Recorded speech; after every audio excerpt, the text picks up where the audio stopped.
Oh, hello, and welcome to this talk through the possible Larkin titles. I made them up myself in the summer before I taught it to anyone, so you might be able to adapt them, or there might be better ones.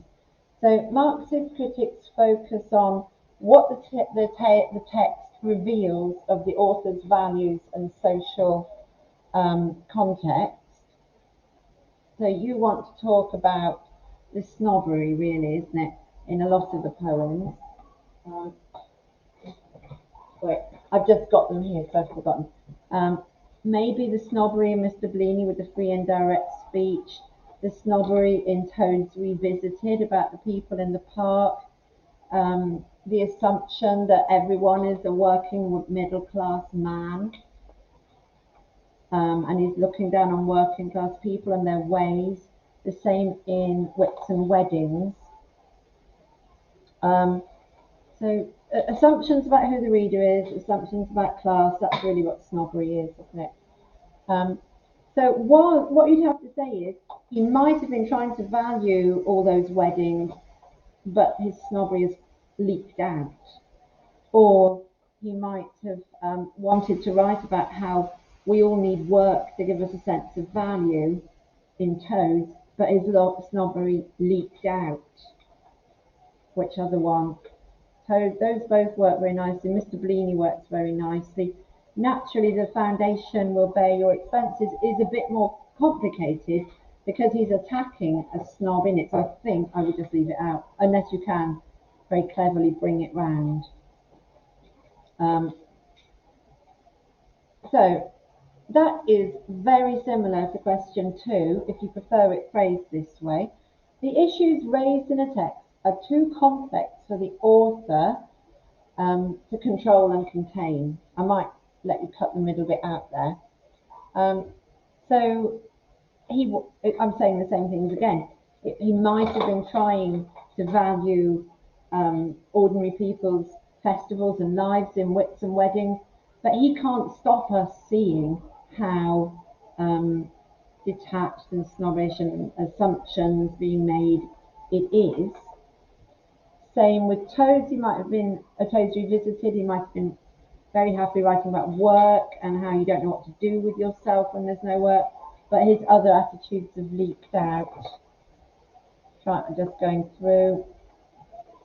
Mr. Bleaney, he might have been trying to write about him looking at this room and wondering if this is all he's um, amounted to.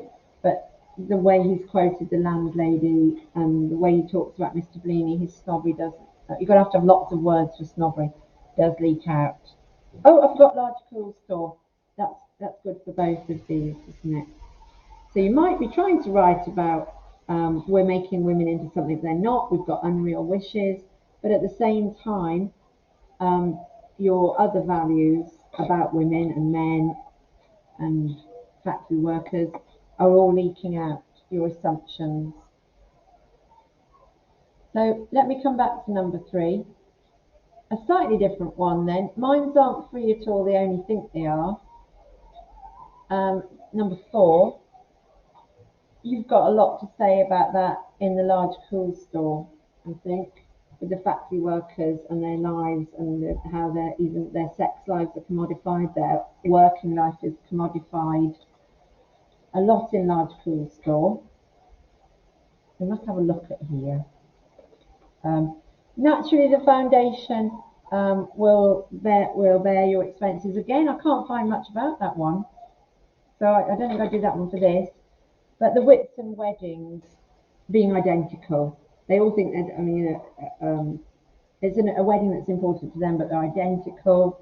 Don't know if you've got much more than that to say. Toads Revisited, very much. You want to escape work, but you can't. You don't know how else to be. And Mr. Bleaney, he thinks he's so different to Mr. Bleaney, but he's ended up being the same as Mr. Bleaney. He's not free at all. So that one works well. Number 5, capitalism turns people into things. It reifies means turn people into things. And you could certainly, that's the same. answer, isn't it? People are turned into sort of working objects. That's the same. 4 and 5 are the same, however you want to express it. I've just expressed it in different ways for you. 6 and 7 are the same. It just depends. You will argue both sides, or you'll explain both opinions, but you can just choose whichever title fits you better. So, is he championing working class people and their concerns? So he's got this glorious description of all the weddings, where everything goes off to London and becomes rain and wheat and growth and excitement. Some people might say that Toads Revisited, not really, I can't do it. Can't do it. I'm not saying you can't, I can't. Mr. Bleaney, he's not that different to the speaker. The speaker thought he was different. Is he different? Is he championing that? Or is he dismissive of people like Mr. Bleaney?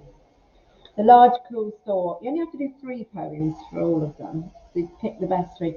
Large Cool Store. Is he on the side of working people and their sexuality and watching it be commodified and feeling bad about that? Or is he pretty dismissive of their lives in the Large Cool Store? And finally, a lot to say about Naturally the Foundation will bear your expenses.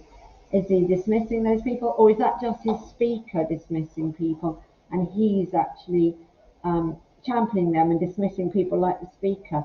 Good luck with making sense of what I just said there. But it should be all right. Did it make sense? Yeah. It'll be all right if you go back and have a look at that. The other one I'll talk about, I haven't said much about number 3, but I can do later. I'll just talk quickly about number 9, which is all of the other ones put together. So what effect has it had on your reading? Oh, I thought this was valuing weddings. Don't do it. I thought this was valuing weddings, but when you look at it from Mark's point of view, it's actually dismissing people. I thought the Large Cool Store was about dismissing ordinary people, but I find he's actually sympathetic towards them at the end. So anything else you wanted to say? I thought it was like this, but when you read it, you're going to think I'm mad now. I'm just telling people off in the class for packing up. What was I saying? I thought it was one thing, but thinking about it, either about commodification or working class people or making people into objects or revealing Larkin's attitudes, it's a kind of catch-all question, that number 9. So good luck.